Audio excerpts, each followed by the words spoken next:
Nanone ibihe byiza wo nkurikirana umunsi kundi kuri YouTube channel ya Dev Rwanda. Ngushimira wowe wakoze subscribe. Tudatinze reka dukomeze igice cyacu cya gatandatu cya Ange w'umukire. Ku gice cyacu cya gatanu aho twari kwagarukije Ange ndetse na Chris bari guhoberana. Gusa go dance yahise kabagwa gitumo. Chris ko mbona we na Ange hari hagiye gushyara ubu ngubu na amahoro. Murahiresha ko mutatangiye gukundana. Kandi Ange ndakubwiza ukuri wowe rwose. Manza zakuvuna ntabwo muzamerana neza rwose. Ariko nawe rwose go dance ho yamazi ntacyo bitwara rwose kandi urabona guhobera musaza wawe nta birenze. None se basi sizongere kumuhobera sizongere no kumwitaho. Oya ntago aribyo nari mvuze rwose Ange rwose ujye umwitaho kandi nimushaka mujye mukora ibirenze ibyo ngibyo kuko ngenda abafana kandi nanakishimira ko ukundana na Chris kugira ngo ugumane n'uriya muginga ngo ni manzi. Go dance narakubwiye uzajya ugera aho ngaho rwose ujye ubaseriye kandi urabizi neza ko manzi ndamukunda ntaho ahuriye na Chris rwose. Nuko Chris yahise kavugira hejuru nawe ati goda mureke rwose kandi nawe ujye ureka gupasa muremure rwose ubona ko ibi bintu ntago byashoboka uri kubona ngiye rwose na Ange twahurira hehe. Abivuze neza rwose ngiye nawe ntaho duhuriye kandi ujye wibuka aho dukomoka ntukajya ushaka kwipasa muremure. Sorry muvandi wana mugani nari nipashe muremure nari nibagiye abo turibo. Gusa Ange byase kubimubabaza ndetse biramurakaza cyane. Se Chris nuko nguko koko kumbona ati hoya rwose ariko Ange ukuri ntacyo gutwaye kandi kuvuga ukuri ndabizi ntabwo byica umubano. Ya nyine ndabyumva ntabwo byica umubano ariko ntabwo wakavuze gutyo. None tushatse kuvuga ko ntabwo ukunda kubera ko uri umukene. Hoya ntabwo ari byo gusa nabwo ndumva ntaho nyine ntabwo naba mbeshye pe. Oya rwose Chris nahisemo kugukunda ibyo ntabwo nabigenderaho rwose kandi urabizi neza manza arahari. Ati ya ndabizi neza manza arahari niyo mpamvu nanjye nari mbwiye go dance ngo abari gutekereje ibintu bidashoboka. Oya ariko go dance ntari no gutekereza bishobora gushoboka dore ko nta nibirenze njye nawe dukundanye. Shaho rwose Ange reka ibyo byose winjagariza ubwonko. Se ndi kubujagaraza kandi ati ya dushobora gutuma ngukunda kandi nkagukunda ibintu bidashoboka kandi urumva nimba nagukunda utankunda urumva ntabwo byashoboka. Oya Chris rwose wanagerageza amahirwe nta birenze nubwo ufite manzi. Rata ndiwumva Nata Ange njye mbona ufite ubwenge va kuri cya Chris wake up ugabanya ubugoryi man wagerageje amahirwe yawe. Gerageza amahirwe abyumva neza banteye indobo nsigaye ndyama sinkanguke bitewe n'indobo. Aho rwose kandi Chris utambwira kuri nk'aba bahungu batera indobo bakirwa baryamye ntibajye mu kazi kabo. Shawe ntabyo uzerega gufata umwanya ugakunda umuntu ndetse ukamwitaho kumva ko ari we mugomba kubana ndetse ari we muzashakana. Gusa mugezaho igitekerezo cyawe akacyumvira ubusaro birababaza cyane rwose. Ya Chris ndabyumva birababaza gusa nabwo utekereze ntabwo ibintu byose tuba twifuza bigomba kuba kandi ukuba ubitekereza ujye umenya neza ko n'undi atabari kabitekereza. Ati ya niyo mpamvu rero ibintu byo gukundana nabaye mbaye nk'ubiretse. Rero kubireka kwawe nibyo bizatuma uraburiza ukabura umukunzi. Ugerageza amahirwe rwose Chris ntabiba birenze urabigerageza bikanga ukajya no kuwundi. Ndumva rero yabibaye game ahubwo atabari ugutereta. Ati hoya rwose Chris ugerageza ujye ureka ibintu nk'ibyo ngibyo rwose. Sawa ntaribi nzagerageza Ange. Ahubwo Chris reka mvugane na manzi banze ndebe ibyari byo kuko urabona kuva yagenda ntabwo arampamagara sinzi cyabaye. Ase wamuretse ubundi ugiye kuvugana nawe iki? Oya rwose Chris ngomba kuba navugana nawe kuko urabona yagiye muri business kandi business mba ngomba kuyikurikirana umunsi kundi. Shaka kumekinga ashoba neza nimba impapuro yarazisinye kandi nimba barazohereje. Rero niyo mpamvu ushaka kuvugana nawe. Haryo warambwiye ngo company yawe iri guhomba. Tiya yari iri guhomba gusa bisa nkaho byabaye nk'ibikemukaho gatoya. Niyo mpamvu mashaka kubikurikirana ejo cyangwa ejo bundi ntazahomba ugasanga ni ibibazo. Rwose Ange uba witaye kuri company yawe cyane kandi nzi neza ko uri umukire. Ya kuba mfite amafaranga ndabyumva gusa none se bishatse kuvuga ko nareka company yanjye nakubwiye kiriya company aricyo kintu cyonyine nitayeho cyane. Nose nta yindi mishinga ugira. Ya nayo ndayifite gusa iriya company ndayoha kandi ngomba kuyikurikirana kugira ngo atagira ikibazo na gitoya kibaho.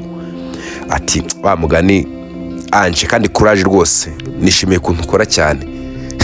Nkora cyane se nkora cyane kukurusha ibaze ko urwaye nanone aho ukaba uri gutekereza akazi kawe kandi urabona neza ko utarakira. Ati ya sindakira gusa iki nyine nkeneye gukora amafaranga rega nkiyubaka.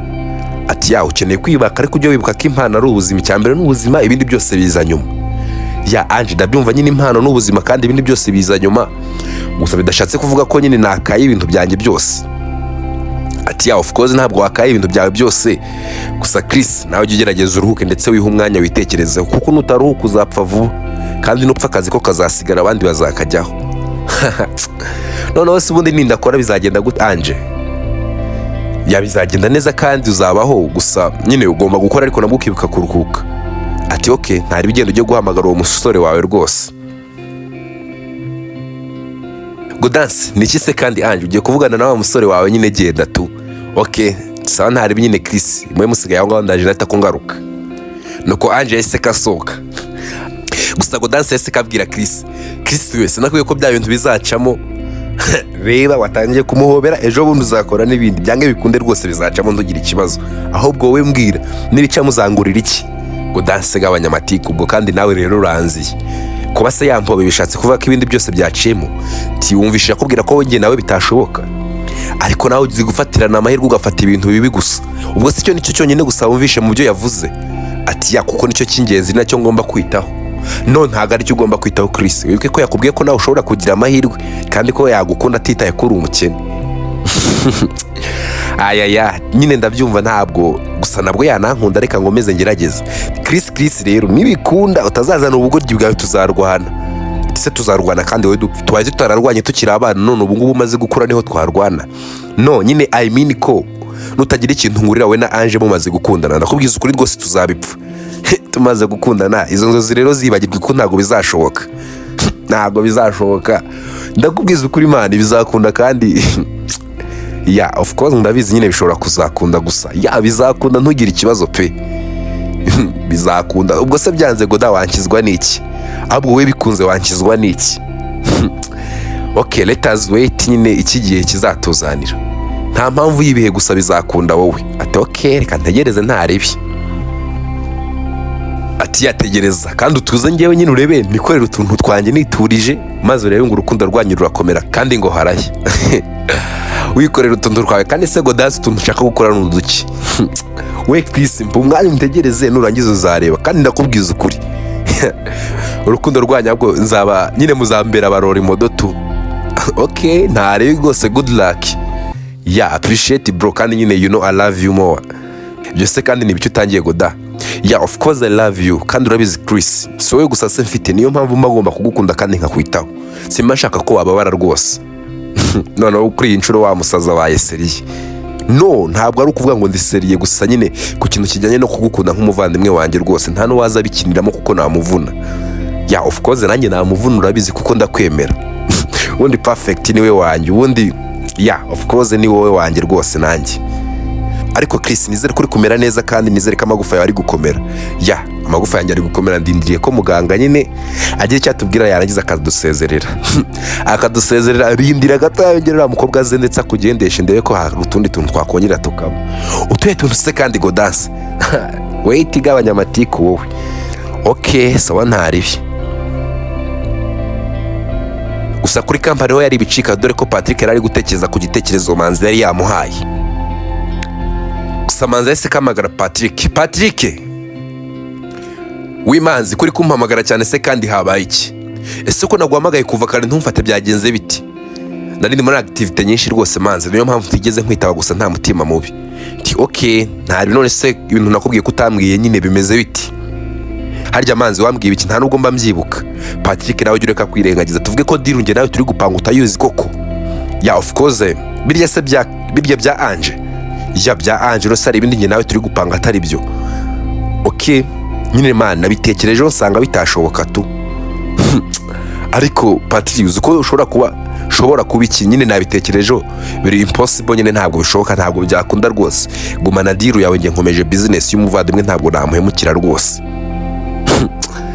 Ariko Patrick wagiye ukura Mana ukava mu bugoryi, ubundi se sinakubaje niba ari umuvandimwe wawe ukabihakana se? Of course ntabwo ari umuvandimwe wanjye, gusa ntabwo natuma ahomba kubera utuntu tw'amafuti twawe rwose. You know what I'm talking about. Rero man, be serious pe. Of course I'm serious. No suri kubona ndi gukina nawe rwose Manzi. Ntabwo ndi gukina nawe, gusa ntabwo byashoboka. Patrick, ese Manzi reka nkubaze, wigeze ukunda uriya mukobwa Ange? Nigeze nkukunda. Patrick we hari icyo utazi rero. kuba naramukunze gusa ibyo ndi gudiringa nabyo bifite imbaraga kumurusha. Ese Pati, ukundanye nawe ndetse ukanyihera ibintu bya kampani aricyo byagutwara? Manzi buretse gato, reka nkubaze, urambwenga ibintu uri kudiringa nabyo birusha imbaraga urukundo ukunda uriya mukobwa? Of course birusha imbaraga urukundo nkunda uriya mukobwa. None se ubwo ngubwo ko numva nanjye bitangiye, nose bishatse kuvuga ko ntacyo bishatse kuvuga, atari impamvu yuko mbikwinjizamo, gusa wemera deal yanjye ndi kugusaba rwose, kandi ndabizi nta birenze kandi bizagenda neza.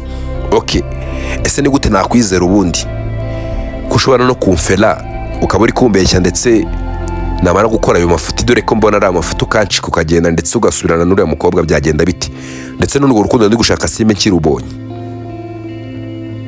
Patrick, don't worry man, ese what can I do? Niki nakora kugira ngo basi unyizere? Wowe nyizera, ndabizi neza ibintu ndi guciringa bizakunda, kandi wowe na Ange muzakundana, nanjye nikomereza urugendo rwanjye rwose. Njye na Ange tuzakomezanya, ubwo se nyanze byagenda biti? Ntugire ikibazo rwose, ntago azakwanga kandi muzakundana. Wowe nyemerera ufungure kampani ntangire nikorere utuntu twanye nimara kudusoza, wowe uzakundana na Ange. Okay, ntaribi rwose Manzi, reka nemere iyo deal yawe, reka nemere ngukorere ibyo ngibyo uri gushaka, nawe uzatuma nkundana na Ange. Yantumva se kuba umuntu w'umugabo Patrick, aho bundi ibintu bigiraga rwose ntabwo mbizi. Baye umuntu w'umugabo se kugira ngo ngambanire umuvandimwe? No, ntabwo uri ari umuvandimwe wawe. Ese muravukana basi muvindimwe? No, ntabwo tuvindimwe gusa twarakuranye. Uza abantu twagiye dukurana nabo tukabahimukira Patrick, ibyo nta birenze rwose. Ndetse byibagirwe, ndetse ibintu byo kuvuga ngo mwarakuranye ngo ibiki n'ibiki byibagirwe man, kuko ugiye kuba wakundana nawe, kandi nukundana nawe ndabizi bizagenda neza. Ati okay, rero mbere yuko nkora ibyo bintu wowe uri kunsaba, nanjye reka maze ngusaba ikintu kimwe. Iki se kandi Patrick, kora akantu kamwe gusa kanyemeza ko nakwizera, numara kugakora Jenny nanjye ndakora ibyo ushaka kuba wakora. Ese kandi ushaka ko nkora iki koko? Okay, reka nkwereke ikintu cya mbere nshaka kugusaba rero Manzi. Okay, ntari bimbwira ndakumva.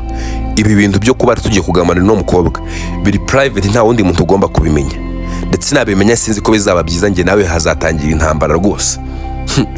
Ariko Patrick, wagiye umuntu mukuru rwose, urumva ibyo yari ibintu nagenda mvuga. This deal is so serious man. Iyi deal riseriye kurusha uko bitekereza, nta nubwo nakiteza abantu nkuko bivuze. Reka bigume biri private rwose, nta nundi muntu wabimenya, numva nta n'impamvu yo kuba babimenya rwose. Of course nta muntu uzabimenya rwose, kandi ntugire ikibazo Patrick, I promise you. Okay, perfect Manzi, reka nkwizere ntaribi. Gusa bakivugana ese kabona Ange amuhamagaye, ndabona Ange rwose anampamagaye. Ati okay, nibaguhamagara ndumva wamwitaba ndetse ukamubwira ko mutagikundanye ndetse kutakimukeneye. No, oya Patrick rwose, aho ngaho waba wirukanse nawe rwose, nta mpamvu yuko nahita kumukatira kano kanya. Ati none ubwo ngubwo uri kumva turi buze gukora deal gute? No Patrick, urabizi nta minsi ngahe ishize nje hano, urumva rero nimwitaba ndetse namwitaba ngahita kumukatira. Ese urumva we ari ikigo gikurya atadukeka koko? Wanamugana idaya atakadukeka, ahubwo wowe mwihorere nyine, reka kumwitaba tu. Aho ngaho uciye ubwenge rwose Patrick, reka kumwitaba mara iminsi myinshi ntamwitaba, step by step ndaba ndetse kumwitaba, ndetse finally nyine nzamukatira, kandi ndimukatira ntabwo bizangora rwose. Okay, perfect, aho rwose ndumva ari sawa. Uretse kumwitaba ndetse atumutwe, uzahita kumuhamagara ndetse umukatire rwose nta birenze. Deal niyo ngiyo rwose Patrick. Okay, ntaribi rwose, kandi ndakwizeye kutazampemukira.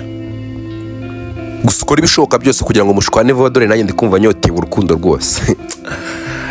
Patrick, uransetsa man, buri ibintu by'urukundo wowe nyine nuko wumva wabishegeye gusa man, abari nitesha mutwe. Okay, nimba ari itesha mutwe rero ni nayo mpamvu nanjye nari naranze no kubijyamo, reka mbireke ahubwo nzi byari bimfashe ngo ngambanire uriya muvandimwe Ange.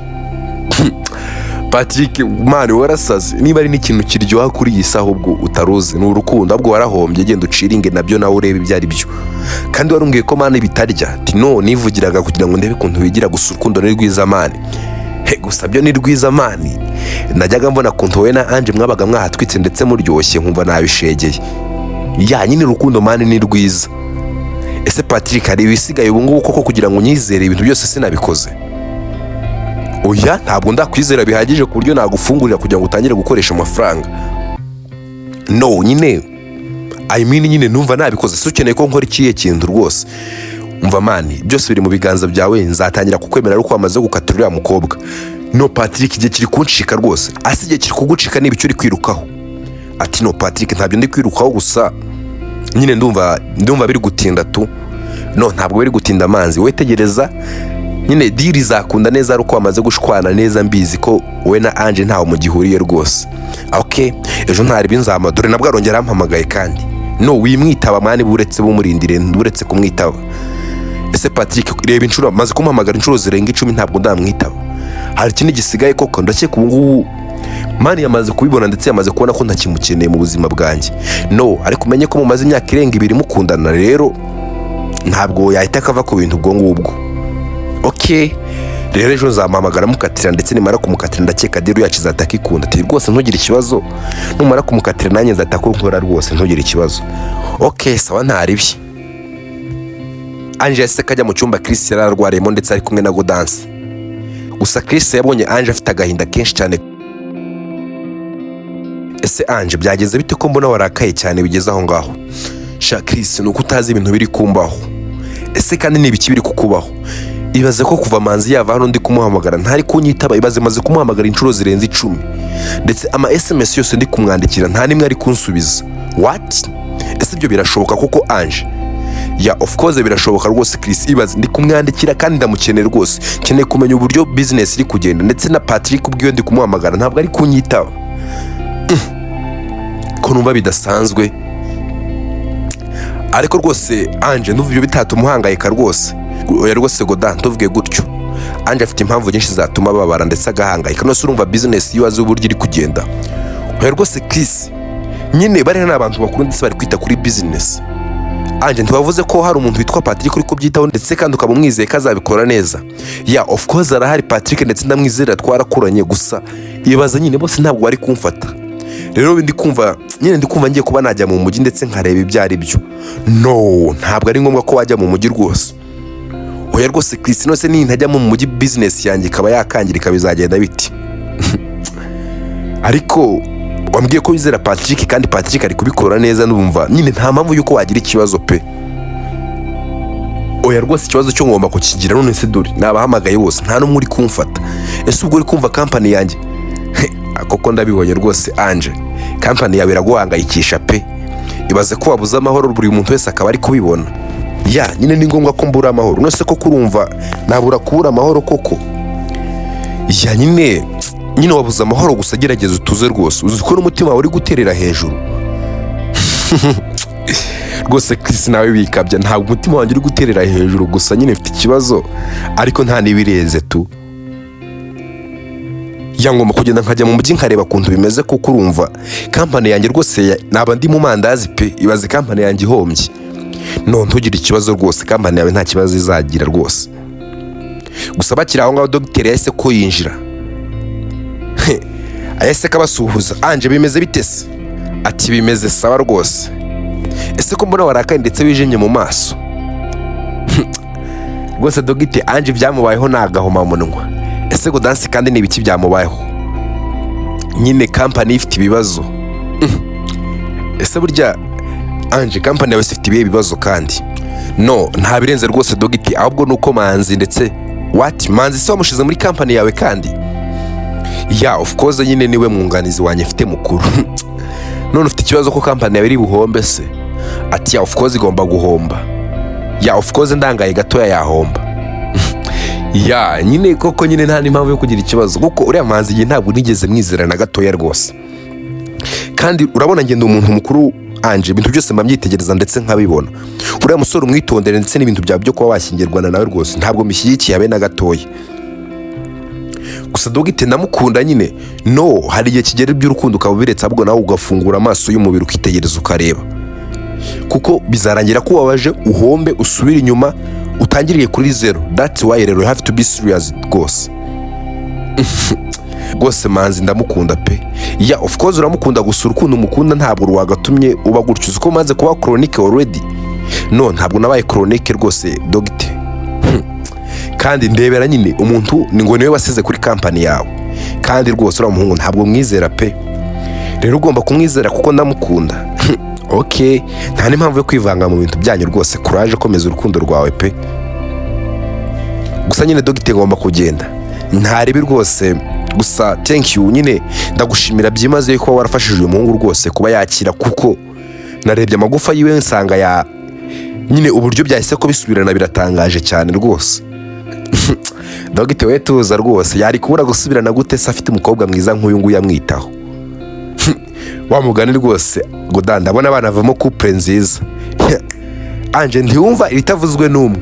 Ya of course ndabona ari abantu nyine bavamo bakundana kandi byagenda neza. Oya rwose ariko mfite manzi, mwese murabizi ufite manzi. Rata Chris we nshimye kujya unyumva ndetse ukabyumva cyane. Ufite manzi. Okay, ntaribi. We godangwe tujyane kuzuza amafishi yanyu mugende. Ndetse ndumva gusa Chris mukomeze kumwitaho kuko ntagaramera neza cyane bikambaye ku buryo mwamutererana. Sa nta kibazo rwose dogite turi buze kuba twamwitaho. Nuko Godanse yese kajyana na dogiteri kugira ngo abashe kuba yabasezerana, naho Chris we na Ange barasigarana. Ase Ange koko biri seriyo kuba wasubira mu mujyi? Ya of course ngiye gusubira mu mujyi rwose Chris, kuko urabona ntabwo nzi neza company yanjye kuntu biri kugenda, ntabwo nzi nyine biri kujya mbere tu. Ubu rero urumva nshobora kurangara gato ugasanga company yanjye isubiye inyuma. Ya nyine ndabyumva ushobora gusubira inyuma, gusa none se basi uzagenda utaranamenya no mu rugo. Ibaza ko ugiye kugenda ntuzi mu rugo se basi nyine tuvuge ko ibintu byacu birangiriye ahangaha. No Chris, wivuga gutyo ntabwo birangiriye ahangaha, ndetse ndagenda nagaruka nze kubareba. Gusa nyine nawe ngomba kuba nagenda kuko ndabikeneye cyane rwose. Basi mbabarira bwari mwiza ugenda ugere mu rugo ureba hariho, deni numara kumenya hariho rwose nta kibazo ugende, ndetse kugira ngo nugaruka bitazakugora ndetse utazanayo, cyangwa n'ubu ngubu tubonanye nta nubwo tuzongera kubonana na rimwe mu buzima bwacu. Oya rwose Chris ntukavuye gutyo, uzi ko nawe ntangiye kugubona nyine uri mu bantu twagiranye ibihe byiza. Oya rwose Ange twagiranye ibihe byiza nkurushya ndi kwa muganga ndwaye ndetse unyitaho koko. No ntabwo nyine urabona nyine naranaruhutse pe, nari naraje kuruhuka kandi nabonye ko hari n'ibindi bintu byinshi nigiye hano mu cyaro rwose, ndetse no muri bino bitaro nahigiye ibintu byinshi nabonye ko gufasha ni ibintu byiza cyane rwose Chris. Ya nyine ndabyumva ni ibintu byiza, gusa nyine basi nyemerera yuko nyine ugiye kuza basi ukagera mu rugo, wamara kugera mu rugo ukaba wagenda gusa umaze kuhabona. Ange sorry gato ndi kubona boss ampamagaye wa wundi w'ibirombe. Chris bimeze bite? Ni sa rwose boss, ese mwe muraho murakomeye? Ya turakomeye se Chris. I'm sorry nyine ntabwo nabashije kuba nakwita kuko ndi mu bintu byinshi, ndetse no guteganya kuba najya muri Amerika. Rero I'm sorry kubwiye inkuru ngiye kuba nakugezaho. Ase boss ni yihe nkuru kandi ugiye kuba wangezaho? Urabizi ko tumaze iminsi ku kirombe tudakora ibintu, ntabwo bimeze neza. Ya of course ndabizi ntabwo ibintu bimeze neza, gusa abarinzi nabashizeho ndetse bari kurinda ikirombe cyawe bimeze neza rwose boss. Ya ndabizi nyine bimeze neza, gusa kiriya kirombe nkeneye kuba nakigurisha kuko ndi kubona ntazi ibyo ndimo. Boss ushatse gusobanura iki se ngo uri kubona utazi ibyo urimo? Nyine urabona natangiye guhomba pe. Ese watangiye guhomba gute kandi boss? Urabona ikirombe nyine, urabona kiriya kirombe ni cyiza kandi gifite amabuye y'agaciro menshi. Ya of course gifite amabuye y'agaciro, rero sinzi impamvu ushaka kukigurisha. Chris ibyo ndimo birenze ibi ngibi byose, kugumana kiriya kirombe ntacyo biri kumarira. Urabona nta mafaranga mfite yo guhemba abakozi, kandi n'imashini zicukura rwose urabona zarangiritse, nkeneye kuba nazikoresha kandi ayo mafaranga rwose ntayo mfite. None se boss icyo mpamagare ni iki? Nyine icyo nguhamagariye kwari kugira ngo nkumenyeshe ko ngiye kuba nakigurisha. Urabona twakuranye neza kandi ntabwo nakigira ngo uhemukira ngo ngende ntakubwiye. Ese basi uri koroherwa? Ya of course ndi koroherwa n'ubwiyo nkuru ngejejeho rwose mbabaje. Ya nari mbizi kiri bukubabaza, gusa Chris ahangana nyine nta kundi nabigenza nanjye. None se boss ushatse gusobanura ko nyine ugiye? Ya of course ndagiye, ndetse company nyine ngiye kuba nabireka tu. None se basi wabonye umukiriya? No umukiriya ntabwo ndamubona, gusa ndi kumushaka kandi ntabwo ndibuze kuba namubura kuko kira kirombe ni cyiza, nanjye ntabwo nifuje kuba nakigurisha kuko ndibuze guherendwa kuko nkeneye amafaranga cyane. None se boss basi ukeneye amafaranga ngana uti? Chris nawe uransetsa rwose. None se tuvuge ko kano kanya ubonye amafaranga yo kuwangurira kira kirombera? Boss urara rero nanakigura rwose. Oya rwose va muri joke Chris, ntabwo ari ibyo ngibyo ndi bundi seriye. Okay none se boss nyine turetse urwenya kuko wa mugana ukeneye amafaranga ngaya yatumye wagurisha kira kirombe. Chris ntabwo ari menshi cyane rwose, nkeneye miliyoni 800. boss ko numva miliyoni 800 ari nkeya cyane se. Ni mkeya gusa nyine ndazikeneye, kandi binagiye munsi nayafata kukeneye kuva mu gihugu nkagenda ngashakishiriza ahandi. Boss rwose ndatangaye, ndumva uri kwirukanka cyane rwose pe. Of course ndi kwiruka cyane kuko nkeneye amafaranga. Boss none se wagushakira umukiriya? Chris ntabwo ibingibi wowe wabijyamo, ndabizi neza ntabwo. Ese ubwo Chris wamenye ibintu bijyanye n'amabuye y'agaciro koko wowe? Nabimenye kuko urabizi, nkozemo imyaka myinshi ari ahantu rwose, kandi namaze no kumenyana n'abantu benshi. Rero ndumva nagushakira umukiriya ntabirenze, tuzajye munsi ya miliyoni 700. Aya komisiyo se boss? Chris gabanya ibyo rwose, wowe numara kubikora tuzumvikana ntugire ikibazo rwose. Ubwo se umpaye iminsi ngahe boss? Bibaye byiza ntibyarenga iminsi 2. Okay, nta kibazo rwose boss, reka nze mbikurikirane, ndetse navuye kwa muganga. So nta kibazo rwose Chris, urwara ukira. Nuko Ange yase kamubaza ati Chris wose ninde kandi mwavuganaga? Rwose Ange nyine ni wa mu boss wanjye, akeneye kuba yagurisha ari ahantu ndetse byihuse, kandi rwose amafaranga ashaka kubagurisha ni make cyane. Chris uri kuvuga gute se kari make cyane? Of course yibaze ahantu harimo amamiliyari n'amamiliyari, ariko atanga kuri miliyoni 800 gusa. Ati miliyoni 800 se ko numva ari makeya cyane. Ati ni make, kandi baze ko ambwiye ko na miliyoni 700 yazemera. Bishatse kuvuga ko rero aho hantu ukeneye gushaka umuntu uhagura. Ati burya Ange ntwambwiye ko nawe ibintu by'ibirombo ujye ubikoramo? Njya mbikoramo ndetse cyane. Okay, ese Ange wahaguze hano hantu? Chris urabizi neza ibintu byo kugura ibirombe ni manzi ujye ubijyamo. Umva kandi uzubizanyemo manzi. Oya rwose Ange nawe ukeneye kugera kuri tere ndetse ukareba ibyo ari byo rwose, nawe kugenda witwaza uriya mungu wawe rwose ngo ni manzi. Ese uzi igihombo cyawe aho gituruka? Waranamugani Chris. Ese Chris aho hantu ko kurahizeye ku buryo nahagura? Of course ndahizeye ndetse cyane. Okay, nimba uhizeye noneho ndumva nashaka amafaranga. Of course washaka amafaranga ndetse uri kubitiza, nta n'impamvu yo kuba watinda rwose. Shaka amafaranga miliyoni 700. Hoya ni miliyoni 800 nibeshye. Chris nawe rwose ntiyakubwiye ko na 700 yazemera se? Yazemera, kandi nanjye nkeneye kuba naryaho. Chris ukeneye kuba wandya amafaranga koko? Ange nyine nikiniraga rwose, was joke. Ibyo wankoreye birenze ayo miliyoni rwose. Ahubwo wezana amafaranga ndetse muhamagare dukore deal birangire ndetse ugura aho hantu. Okay, ariko wanamugani Chris, nyine ngomba kwifatira umwanzuro tu, kuko ndi kubona n'ubundi ndebera igihe nahereye rwose ntabwo arampamagara. Ese uravuga nde kandi? Nyine manzi tu namuhamagaye inshuro zirenga 10 yanze kunyitaba. That's why nyine ngiye kwifatira decision bitabaye ngombwa ko mumenyesha. Of course nyine Ange ugomba kwifatira umwanzuro pe, kandi nta n'impamvu yuko mumenyesha. Company sense yawe? Company ni yanjye gusa, ni boyfriend wanjye. Boyfriend wawe mwarabanye sera? Mwasezeranye ivangamutungo? No, of course ntabwo turabikora gusa iki se nyine mu gihe rero mutarasezerana, ibi bintu byanyu nyine biri no mu magambo. Chris nawe rwose numva utangiye kuvuga nabi. No, ntabwo ari kuvuga nabi gusa, mbona ukabye. Uzi ko mufashe nk'igikomangoma cyawe? No, ntabwo namufashe nk'igikomangoma cyanjye, ariko se izo ariko zawe nta nubwo kizishaka rwose. Chris none uko mbona umbanye serious? No, ntabwo ari kukubana serious gusa, ahubwo se ni nagute ntaba serious? Reba izi ni miliyoni 700 ujye kuba warekura, kandi ndabizi neza zizaguhesha andi mafaranga menshi. Rero iyo ndi kumva uzana uriya muginga ngo ni manzi mu bintu nk'ibi ngibi, ese urishobora neza ko ahubwo atari gutuma uhomba ndetse n'uriya Patrick? Oya Chris nawe ugeze aho ngaho rwose utangiye kurengera. No Ange ntabyo kurengera. Reba iriya company uzi icyatumye ihomba se? Uzi icyatumye imashini zipfa bakaba babura amafaranga yazikoresha? None se rwose Chris urumva nabimenya gute? Uriya mu boss nawe yakoze ubugoryi rwose. Yakoze ubugoryi se? Hari agakobwa bateretanaga yarakizeye kurusha uko wabitekereza, akajya agaha amafaranga agasohoka ndetse bagahomba. None dore aho bimugejeje, agiye gufata ikirombe cyane kugurishwa amamiliyari, agiye kugigurisha miliyoni 700. None se ushatse gusobanura iki? Nyine icyo nshatse gusobanura, we gerageza amahirwe yawe ukora ibintu byawe utamenyesheje bari abantu. Okay, ntari binone reka njye kubikuza ayo mafaranga, nimara ko yabikuza tubashe kuba twagura. Okay, sawa ntari bireka mfite ko mpamagara mu boss ndetse duhuze rero tuzahure ejo ndetse tubashe kuba twagura. Ati okay, nimba rero ari uko nguko bimeze nta nubwo ngiye kuba nasubira mu bugingo kuba mbiretse gatoya. Wow, that's perfect. Cyangwa Chris bashakaga ko nkumahangaha. nyine Ange nabyo ntabwo nabyanga, gusa nyine ikiri imbere cyane ubu ngubu ni icya business rwose. Ati ikiri imbere koko ni icya business, reka nyine njye kuyabikuza ndetse bite ko nza dukomeze deal zacu. Okay, sawa ntaribi. Gusa muri company Manzi ndetse na Patrick ikintu cyo kugambanira Ange rwose bari bagiteguye ndetse bagiteguye neza cyane. Patrick ese kabaza Manzi, ese Manzi nkubaze?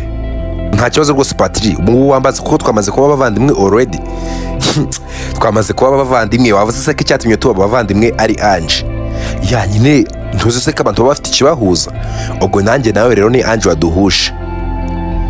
Ati of course niwe waduhuje. None se rwose Manzi waretse bino bintu tukabikora ndetse bikava mu nzira? Tukabikora bikava mu nzira, se ushatse kuvuga iki? Nyine icyo ushatse gusobanura, wahamagara Ange ndetse ukamukatira ku mugaragaro bikarangira bino bintu bikava mu nzira rwose. Ushaka ko mukatira kano kanya se? Ati ntaribi wamuhamagara ndetse ukamukatira rwose, ndumva nta birenze. Okay, ntaribi rwose kuko urabona amaze iminsi igera kuri ngahe ntamuhamagara. Rero reka ubu ngubu muhamagare ndetse mbashe kuba namukatira, cyangwa reka mwandikire message. Ati no, ariko wajya ubaseriye mani, message se message ushobora no gutekereza ko ari undi muntu rwose wayanditse. Rero byaba byiza umuhamagaye ndetse ukamukatira, ndyumva ndetse na sound yawe. Ese ushaka kumwumva rirara? Nta birenze mani, muhamagare kuko numara kumuhamagara ndetse ukamukatira nanjye ndahita ko mbyumva ndetse menye ko biri seriye. Rwose Patrick this uri mu rukundo. Of course ndi mu rukundo, ni nayo mpamvu bigiye kuba byatuma mpemuka. Ese ubundi Manzi urushuwa neza kazanyemera? Ati azakwemera kuko urabona ni njyewe ndetse nawe bamuhora hafi, nta wundi muhungu rwose afite wo kuba wamuba hafi. Rero urumva nimara kumukatira uzahita kutangira kumwiyegereza, numara kumwiyegereza already bizahita ko biba rwose. Ati okay, sawa ntaribi. Noneho bishatse kuvuga iki rero? Icyo ushatse gusobanura nta kindi rwose Patrick, wowe ugiye kuba wagenda, we nimara kumukatira ejo uzahita kugenda ndetse usubire mu cyaro ujye kumureba, ubashe ko wamuhumuriza, nanjye nsigare muri company nikorera ibyo ngomba gukora. Ubwo rero urumva rero byanga bikunde uzamuba hafi ndetse bizahita ko bikunda. Ati okay, ndumva rero nta mpamvu yo gutinda ubu ngubu wamuhamagara. Nuko Manzi ese kahamagara Ange. Gusa Ange aho yari ari ndetse ari kuganira na Chris, yahise kabwira Chris ati Chris nari ngiye kubikuza ariko ndabona Manzi ampamagaye. Ati of course araguhamagara ariko ntibikwicire mind, ibintu twabyumvikanye. Ati kandi keep your promise rwose Ange. Yego Chris rwose nabyumvishije kandi ibintu wambwiye nibyo rwose, nta mpamvu yo kuba nabihindura, reka gusa mwitabe numva icyo agiye kumbwira. Nuko Ange yahise ko yitaba Manzi. Ati baby bimeze bite ko maze iminsi nguhamagara ntunyitabe? Umaze iminsi umpamagara ntunyitabe? Nari ndi busy rwose, nta mwanya nari mfite kuba twavugana. Manzi bimeze bite kuri kumvugisha gutyo se? Ati of course ndi kukuvugisha gutyo kuko nibyo ukwiye. Wageze mu cyaro wita kuri uwo muhuginga ngo ni Chris, njye ntabwo kimbonera umwanya. No, ariko Manzi urabizi neza ibintu rwose twari twabyumvikanyeho. Twari twabyumvikanye ariko ntabwo twari twumvikanye ko ugomba kumwitaho bikabije. Ese Manzi kutangiye kuntera ubwoba aho ngaho byaba bimeze bite? Ese company imeze neza? Ati aho rero niho ubera umusazi rwose Ange. What? Manzi utangiye no kunyita umusazi koko? Of course, ibaze utangiye kumbaza ibya company nta no kumbaza uko nari imeze. Rwose Manzi utangiye kumbera mushya rwose. Ese ko wahindutse byagenze gute? Ko nahindutse? Ese ubwo ari njye nawe ninde wahindutse ra? Ati of course ni wowe. Nose nimba uri kunyita umusazi ndetse ukampamagara umeze gutyo, urumva ko utarahindutse? Rwose Ange ni ngombwa ko mpinduka kandi nta nibirenze. Gusa nyine icyo nari nguhamagariye atari ko buretse mbere yuko umubwira hari ibintu nashaka kukubwira by'ikirombe. Ibintu nashaka kumbwira by'ikirombe se by'ibiki kandi? Gusa Ange yahise ko yibuka ko Chris yahise kamubwira ko bigomba kubibanga ndetse katagomba kubimenyesha Manzi. Ati se Ange kutambwira ibyo by'ikirombe bimeze bite? No, nta kibazo rwose tubireke. Ese ko wari umaze iminsi utampamagara bwo nukubera icyo umpamagaye? Nyine nari maze iminsi ntaguhamagara, gusa Ange nyine igitumye nguhamagara nashaka ko nyine bino bintu byo kuba twaba muri relationship njye nawe twabihagarika rwose tukabireka. What? Manzi, are you serious? Of course. Se uri kubona umuntu ungana nanjye naba ndi muri joke? Ndisere ndetse kurusha uko ubitekereza. None se kuri iki Manzi uvuze ngo ibi bintu tubireke? Nuko nyine nshaka ko tubireka tu. For sure. Ati nshaka ko njye nawe ibintu byo gukundana rwose tubireka kandi unyibagirwe, reka njye nawe duhuzwe n'akazi gusa. ati okay sawa ntaribi nimba ari kubitekereje. Ange sawa ntaribi. Ati ya sawa ntaribi kandi ngaho nyine ibihe byiza. Nuko Ange yahise akakupa manzi. Patiri baze ko none yahise kankupa kandi nta na mosi yagaragaje. Ati of course wasanga nawe nyine kuko urabizi nyine yari yaranakurakariye. Ya of course nyine Ange nta reaction yagombaga kugaragaza kuko urabizi nyine amaze n'iminsi myinshi aguhamagara utamwitaba, rero urumva wasanga bitanamutunguye. Bitanamutunguye ku buryo yahita kankupa kano kanya. Ati ya birashoboka cyane. Gusa Patiri ndabona yahise kanyandikira message. Ati message sivuga iki? Ati do. Ati manzi gusa urakoze warampemukiye pe, gusa urangigishije ntubuze kimwe. Gusa we na Patrick mukomeze kwita kuri company. Mureke mani tabwo reka mpite ko muhamagara nanjye mubaze uko ameze. Ati no buretse kumuhamagara kuko kumuhamagaye none ahita akabona kagambane. Nuko Ange yahise kabwira Chris ati Chris baze ko rwose manza nkatiye. Ati ari issue yazise kuko aragukatiye. Ati ya of course arankatiye. Ati nge ntabwo byantungura rwose kuba gukatiye. Ati se biragushimishije kuba nkatiye basi? Ati no ntabwo nyine bishimishije gusa nta n'icyo uhombye pe. Ati no Chris wivuga gutyo rwose. Ese uzi ko twari tugiye kuba twakora ubukwe? Bwari mugiye kuba mwakora ubukwe we tuza rwose kuko ubu ngubu hari ibintu byinshi Imana ikurinze wowe. Ahubwo nyine winabitekerezaho rwose. Genda ubikuza ayo mafaranga ndetse tuhamagara uriya mu boss tubashe kuba twagura rwose birangire. Okay ntaribi rwose reka ngende muhamagare. Ati okay ntaribi rwose reka nge kubikuza. Ati se ntabwo biri buze kuba wasaba bari abahungu bawe access kugira ngo ubashe kuba wabikuza? Ati no Chris rega ninge boss uriya manzi ndetse na Patrick ntacyo bavuze. Ahubwo ninge basaba access mbere yuko babikuza amafaranga, gusa nge mbere yuko nyabikuza nta access mbasaba. Ati okay nimba utabasaba uburenganzira bwo kuba wabikuza amafaranga rwose ndumva genda yabikuza ndetse nanjye reka mpamagara mu boss mugire ko nabonye umukiriye. Ati okay. Nuko Ange yahise kagenda ndetse abikuza miliyoni 800 kuri konti yiwe. Gusa Ange akimara kubikuza amafaranga muri company bahise ko babona ko hari umuntu ubikuje amafaranga ndetse miliyoni 800. Nuko Patrick yahise ko yikanga ndetse agira ubwoba bwinshi cyane yahise kahamagara Ange. Ati Ange ko mbonye hari umuntu ubikuje miliyoni 800 yaba ari wowe? Ati ya Patrick tugira ikibazo rwose ninjye mbikuje amafaranga. Ese kuri kuvuga nk'uwababaye cyane Ange byagenze biti? Ati no nta birenze. None se kuki ubikuje aya mafaranga? Ati yari ibintu ngiye kuba nayakoresha ndetse by'ingenzi cyane rwose. Ati se byagenze gute ko numva bababaye? Ati Patrick mbabarira rwose n'ubundi abahungu mwese muri kimwe. Ati se turi kimwe gute kandi? Ibaze ko rwose manzi yankatiye yambwiye ko atakinkeneye mu buzima bwiwe. Ati none se yaba ariyo mpamvu yabitumye uhikuza ayo mafaranga ngana gutyo rwose muri company? Ati none se hari ikintu biri buze kuba byakangeza kuri company Patrick? Ati no of course ntabwo kuko urabizi muri iyi minsi turi gukora neza. Gusa rwose nabwo miliyoni 800 ni menshi cyane rwose mabuje. Ati no nta birenze rwose Patrick nanjye ibyo ngiye gukora ndetse n'iby'umumaro. Ati se Ange n'ibyo ugiye gukora bitumye ubikuza amafaranga ngana gutyo? Ati Patrick si ngombwa kubimenya gusa uzabimenya vuba rwose ntugire ikibazo. Gusa nizere ko atari iyo mpamvu. Ese nze kukureba aho ngaho mu cyaro? Ati no ntabwo bikenewe rwose Patrick kuko vuba ngana nanjye ndabangarutse aho ngaho mu mujyi rwose. Gusa Ange tugira ikibazo ngo nukuri uwo mujinga yakwanze ngo ni manzi kandi ibyo bibuka ko mpari iteka ku bwawe. Ati ya of course ndabizi ubuhari rwose Patrick ndabizi ubuhari kandi ntugire ikibazo nanjye ndahari ku bwawe. Ati se ushatse gusobanura iki? Nta kibazo rwose Patrick urabizi ko warukuranye rero ndagukunda kandi nyine ndagushimiye kuba uri kwita kuri company tu. Okay ntabi rwose ukomeze wiyiteho. Nuko Chris we yahise kahamagara boss amubwira ko afite amafaranga ndetse yaza bakumvikana akabasha kuba yamugurira icyo kirombe. Ati se Chris amafaranga yakuye muri aka kanyara? Ati boss hari undi mukire rwose nabonye ndetse umukobwa ufite amafaranga menshi cyane yaje. Ati se yaguhaye amafaranga ngana gute Chris? Ati boss gusa we yavuze ko atari buze kuba yarenza miliyoni 650. Ati se Chris ko numva ayo mafaranga ari make cyane nakubwiye ko amafaranga ntajya munsi ari miliyoni 700. Ati no nyine yabyanze yavuze ko bitashoboka ko nawe arayo ngayo yatanga. Ati se basi wamujyanye ku kirombe arakibureba ndetse arakitegereza? Ati ya of course ye namujyanye mu kirombe yakitegereje ndetse yagikunze. Ati okay nta kibazo none reka nze ntari bireka nyemera ayo ngayo. Gusa ubwo ngubwo niba yemeye ayo ngayo ubwo komisiyo ari buze ko yayikwihera. Ati no rwose boss nawe ugomba kugira komisiyo ngenera ndetse nawe akangenera. ati okay sawa nta kibazo kuko biranihuse kurusha uko nabitekerezaga, ndareka nze ndetse dusinyanye amasezerano ndetse dute ko dukora mutation birangiye kuko nshaka guhita ko ngenda njyewe.